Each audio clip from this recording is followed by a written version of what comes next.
Well, hello everyone, and welcome to this employment law session. Thank you for joining me. I am, of course, Lior Samfiru, the employment lawyer, one of the founding partners of Samfiru Tumarkin LLP. They call me the employment lawyer, and I am here live for you, with you for the next 30 minutes to answer your questions here live about employment law, to inform you and educate you about this very, very important topic, to make sure you have answers to all the questions that you need. So again, if you've just joined me, thank you for joining me. First of all, always a privilege and a pleasure to be here with you. I'm Lior Samfiru with Samfiru Tumarkin LLP. You can find us across Ontario, BC, and Alberta. And on this session, I take your questions live about employment law. If you want to know if your employer is allowed to do something, can they reduce your pay? Can they change your benefits? Can they relocate you? Can they stop paying you, put you on a layoff? You got it. You can ask the question. If you lost your job and you want to understand if that was legal, if you're owed something, ask the question. If you're being mistreated or bullied, harassed, and you want to know what to do, what the law can do to help you, ask the question. So many things you can ask, and much more than just those things. If it has anything to do with your work, with your job, with your boss, with employment law, you're at the right place, the right time to get those questions answered. This is a live session. Type in the question, hit enter. I'll see it and I'll read it. And of course, I'll answer it. Then you can even ask follow-up questions. It's that easy. Now, before we get started on answering some questions, let me give you some contact information. If you want to connect with me and my team by phone, by email, etc., easy to do. You just go to employmentlawyer.ca. Again, employmentlawyer.ca. You see that right there below. And when you go to employmentlawyer.ca, you can find the phone numbers and email addresses to connect with us directly. You can even fill out a form if you prefer, and we'll contact you. So very easy to do, very easy to reach out. And of course, on employmentlawyer.ca, you can also read a lot more about your rights, about employment law, and get a better understanding of how employment law across Canada protects you. We have some very good, extensive, and comprehensive employment laws across the country.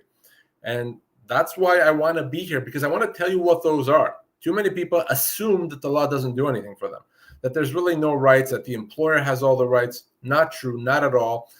You have rights, you have things you can do, there's issues that you can resolve. The law does help you, and right now I'm going to start proving that by answering your questions. So you have time, take your time, type in the question and hit enter. A bunch of questions have already come in. I'm going to start answering them right now, but in the meantime, as you're listening to me, ask your question as well. Again, I'm Lior Samfiru, the employment lawyer. All right, let's see. First question from LQ. My branch is closing and I'm being offered the same position 45 minutes away. They gave me paperwork and said I should sign to accept this position or sign to refuse, and they would lay me off. They said if I don't sign, they would terminate my position. Will I qualify for severance? 14 years with the company, 51 years old. So here's the thing. Generally speaking, because it's only 45 minutes away, it's borderline. Usually, if you refuse this position, then you would not be entitled to severance. That said, if they're going to simply terminate your employment, then you are entitled to severance. Usually what happens if you refuse a position, they say, well, then you've resigned, you've quit. But if they say, no, we're going to let you go, forget about quitting, we'll just let you go, then yes, they would owe you severance. Now, the other thing is, I'm very concerned about you signing anything. It's one thing to say, yeah, I'm okay, I'm going to start at the new place whenever. But if they want you to actually sign a new employment agreement, that's usually a problem if that's what they're asking you to sign, because there could be other bad things in that agreement. So I don't want you to sign anything without talking to me, without me seeing it. But generally speaking, if you don't accept, you are going to run the risk of not getting severance. They may then change their mind and say, we'll just consider you to have resigned. So I'd be very concerned. Now, if they had relocated you an hour plus away, then no, even if you refuse, you'd still be owed severance. Because it's about 45 minutes, it's kind of borderline, so you may actually give up the right to get severance because it's not considered that far.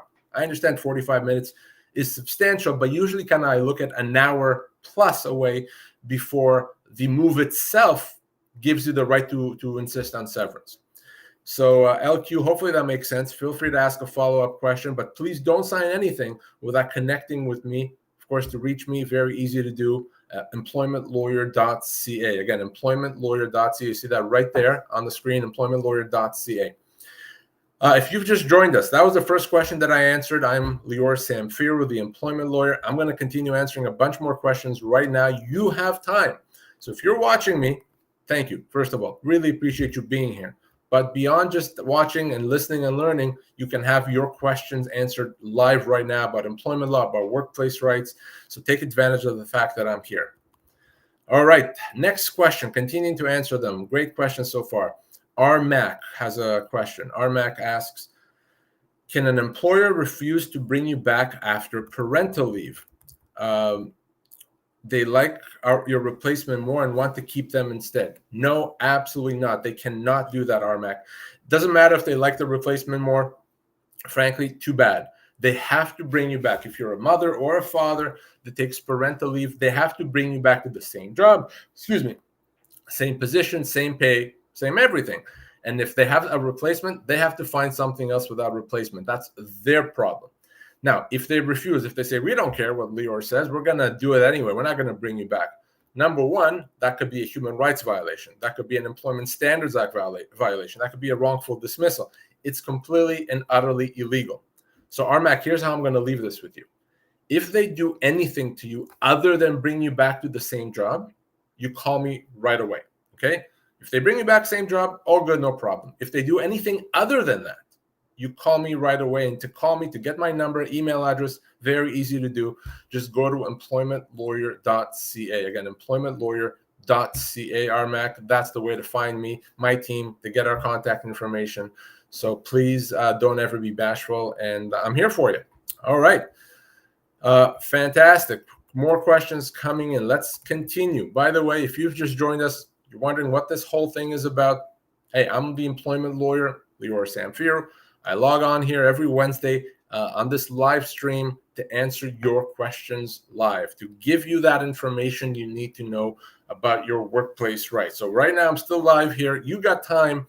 Continue answering or asking questions, and I'll continue to answer them. Maddie has our next question. I provided a doctor's note requesting a work-from-home accommodation for a medical condition. The company refused, insisting I am needed in person, which is not true. Everyone on my team works from home 2 days a week. They only offered modified hours, which my doctor says is not sufficient. I have 8 weeks left in my contract. I have been on unpaid leave ever since. What should I do? So they have to accommodate you, Maddie, especially if you're telling me you're able to do your job remotely. It's not their decision. They don't get to make the call. If it's possible at all to accommodate you, they must accommodate you. The failure to accommodate you is human rights violation, of course. It's also a constructive dismissal. So the next step then, your question is, what do I do? Very simple answer. Call me, okay? We'll talk about all the options, how to pursue this. Now, there's two things I'm going to be able to do for you.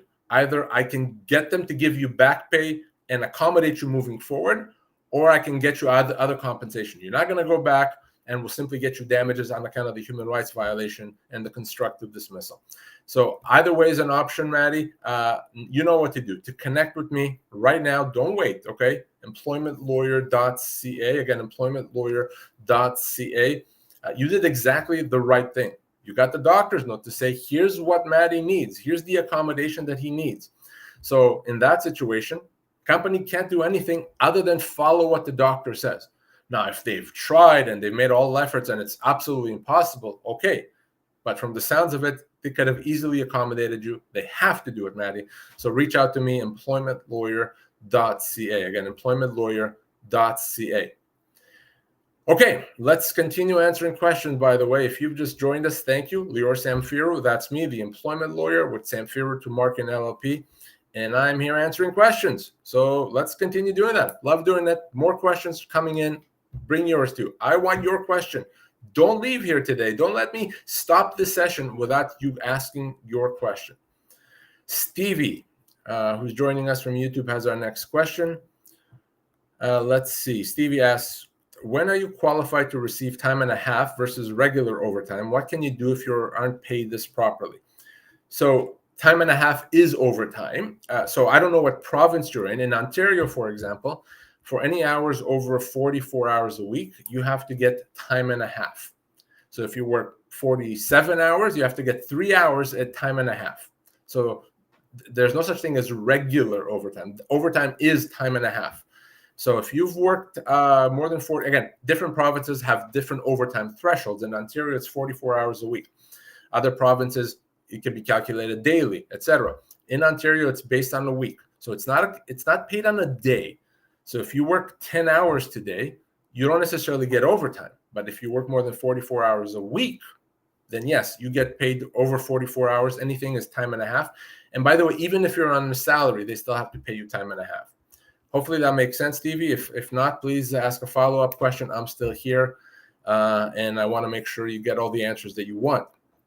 I'm going to continue answering, guys. Questions are coming in. I love it. Let's get them. By the way, I'm going to get to it, but C and N, I see you have 5 or 6. I'm not going to be able to read all those things. If you can put your question in just a few sentences, I'll get to it. I think you've made 7 or 8 postings. I'm not going to be able to do that. So just a few sentences so that I can read it properly. Otherwise, you can connect with me off air through employmentlawyer.ca.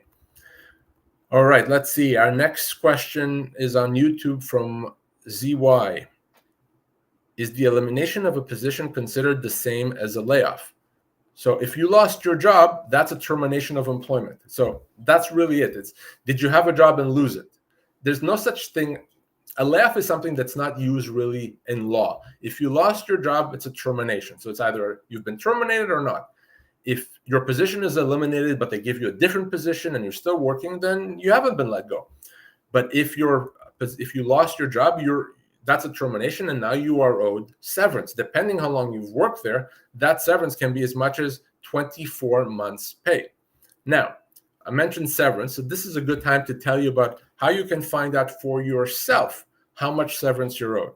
If you lost your job, if you're worried about losing your job, maybe you're just curious and you want to understand, what is severance for me? Am I getting 6 months, 18 months, something else? Here's how you can find out right now how much severance you are owed. And by the way, you'll be surprised by the amount. All you do is you grab your smartphone, your computer, whatever you want, and you go to pocketemploymentlawyer.ca. Again, pocketemploymentlawyer.ca. You see that address there? And when you're there, you just click on the severance calculator. That's it. It's as simple as that. You click on the severance calculator. You're going to answer a few questions, your age, your position, length of your employment, and then it's going to calculate and tell you how many months of severance you are owed. You can even calculate that in dollars if you prefer. Very simple. It's completely free, completely anonymous. You don't need to put in your name or your phone number or your company's name. No one knows you were there. It's just for you to have this information. Everyone deserves to know, has a right to know how much severance they're owed. It's a basic right that we have to have that knowledge. That's why I created over 10 years ago the severance calculator. Just go to pocketemploymentlawyer.ca, click on a calculator, and find out how much you're owed. By the way, it's not a week per year. It's not 2 weeks per year. It's a heck of a lot more than that. So check it out for yourself. Again, free and anonymous. And if you want, only if you want, you can contact me directly from the severance calculator. Okay, so that's why it's there for you. And I want everyone to check it out. Let's see. Della has our next question. Or Delia, I'm sorry. What are my obligations during a working notice period? So working notice generally means that your company is giving you advance notice that your employment is going to be terminated. But in the meantime, you're going to continue working. So they said your job ends in a month or 2 months or 6 months. Now, your obligation is very simple. You continue doing your job the same way you've always done it. That's it. You do your job. No different at all than you had been doing it before. Nothing changes. Your hours, your pay, the effort that you put in, you do your job. Now, the thing I want you to remember is that you may be owed severance at the end of that working notice. The amount of working notice that they gave you counts towards your severance. But let's say you're owed 12-month severance. They gave you 3 months working notice. Well, that still means they owe you another 9 months at the end, right? Using that example. So, Delia, you may be owed severance at the end. You can use the severance calculator that I just mentioned. You can find that at pocketemploymentlawyer.ca. Again, pocketemploymentlawyer.ca to calculate how much you're owed, and you see if they owe you severance at the end. But while you're working, you just do your job the same way you always have. Nothing changes, okay? It's not an excuse not to show up to work or to not do your job. Just do your job as usual. And if you are owed severance, you call me, okay? You make sure that you call me because I can help you get that severance. It's what I do. And so that's how it works, Delia. Most people, when they get working notice, are still owed severance at the end of that notice. So you know what to do. Reach me through employmentlawyer.ca. Okay, let's see. Lots of questions still coming in. C and N, as I told you, you've posted many postings here. If you have a question that I can answer in a few, that I can read in a few sentences, that's great. Otherwise, please contact me off air. I'm not going to be able to answer this now in this session. All right, let's see. More questions coming in. I'm going to answer them. Love the questions, guys. Thank you for them. Test bond has our next question. I'm not sure what you're saying. PTSD in IL. I'm not sure what you mean IL. At work, any comments? Staring straight due to slow reflex. I'm not sure exactly what you're saying. If you need accommodation from your employer, get a doctor's note saying, here's the accommodation. The employer has to accommodate you. If they don't accommodate you, call me. So your doctor has to say, here's the limitations. You can't sit for more than this, or you can't do this. They have to provide as much detail as possible of what the limitations are, and your employer has to find a way to accommodate. Hopefully that makes sense. All right. JX2 question today. With the recent implementation of mandatory sick days and the rise of remote working, when you call in sick, can an employer force you to work remotely for that day? No, absolutely not. No. Now, if you tell your employer, hey, employer, I won't be able to come in today, but I can work remotely if you want me, then the employer can say, okay, we'll allow you. But if you're calling in sick on a day that you otherwise would work remotely, no, they cannot have you. They cannot insist that you work remotely. They can ask the question, but would you be able to work remotely? And if you say yes, no problem. But if you can't, they cannot absolutely force you to work remotely when you're sick, when you're legitimately sick, and they cannot punish you for not doing so. So hopefully that makes sense. And I hope that that you get the information there that you want. By the way, to connect with me for anyone and everyone off this session, if you want to have a private discussion with me, so easy to do. Employmentlawyer.ca is the place you go to. If you've just joined us, I'm Lior Samfiru, the employment lawyer, and for the last 20 minutes or so, I've been here live answering your questions. I want to answer more. We're here for another 12 minutes or so you have time, still plenty of time to get those questions answered. More questions just came in. I'm going to answer them right now. But again, I don't want anyone to leave here disappointed today because they didn't have their question answered. So the way to avoid that disappointment, just ask the question right now. I'll get to it and I'll answer it. All right. Okay, test bond. If you're in the state of Illinois, can't talk to you. I don't know anything about it. Canada. Okay, we're talking Ontario, British Columbia, and Alberta. You'd have to seek legal advice in Illinois. And Peter has our next question. Peter asks, is it legal to record your manager boss while having a one-on-one meeting to ensure what the boss says, so you can use it for a constructive dismissal that the boss is making? Yeah. So yes, you're legally allowed to record. Obviously, your employer is not going to talk if they know they're being recorded. So yeah, you can have a recorder in your jacket or your pocket or your phone recording. You're allowed to do that. You're allowed to record a conversation that you're a part of. If you're speaking to someone, you're allowed to record that. What you're not allowed to do is record other people's conversations when you're not part of that. So you cannot leave your recording device in the office to record what other people are saying about you. That's illegal. But if you're speaking to your boss, for example, yes, you're allowed to record that. And in fact, that could be very helpful. We can absolutely use that information later on, because oftentimes what happens is you get into a he said, she said. Your boss says, I said this. You say, no, you said that.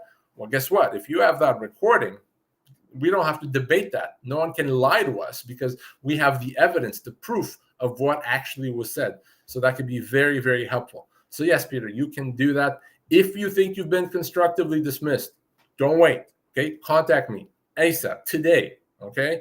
Don't wait and see what happens later, because there's a short window to pursue a constructive dismissal. And if you wait too long, you may go past that window and then you can't do anything about it.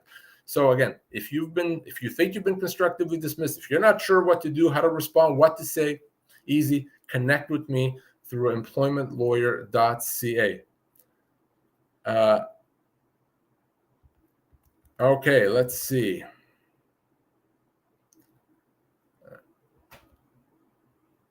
Let's see, continue to answer questions, guys. Next question on YouTube from Michelle. What can you do if your employer refuses to hire more staff and keeps asking you to do more work?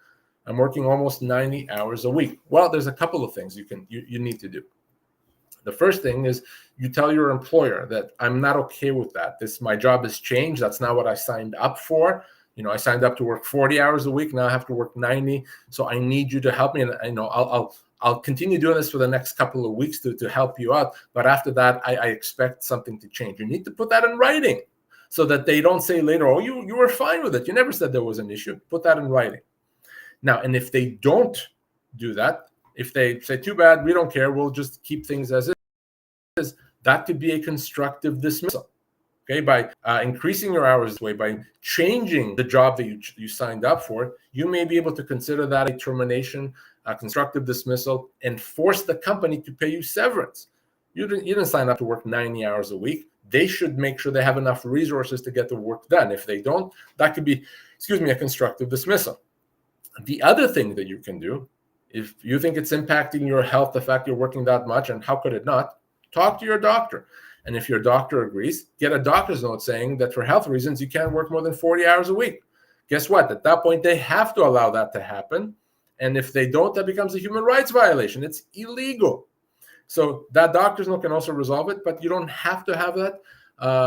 You can certainly pursue the constructive dismissal by sending them a note, like I said.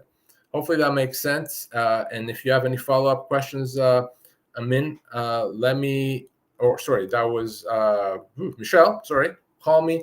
You can reach me through employmentlawyer.ca. Again, employmentlawyer.ca. So Peter says, do you have to use your sick days if you are sick, or can you just use them at will as long as it is not prolonged type of absence?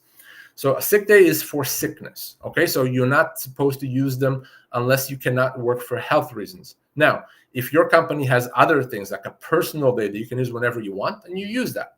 But if it's a sick day, no, you cannot take that unless you are sick. And if the company were to find out that you took a sick day, but you weren't sick, maybe you're out playing golf or you were out of the country, whatever it is, they could discipline you for that. Okay, so that's how it works with sick days. But personal days, that may be different. Your company may have its own policies on that front, but generally a sick day is for times when you're sick, when you're physically unable to work. Hopefully that explains that. All right, a few more questions here. By the way, I'm Lior Samfiru, the employment lawyer. You still have some time to get your questions in under the radar before we're done here today. So let's get those questions answered. I can still get to them. Arch M has our next question.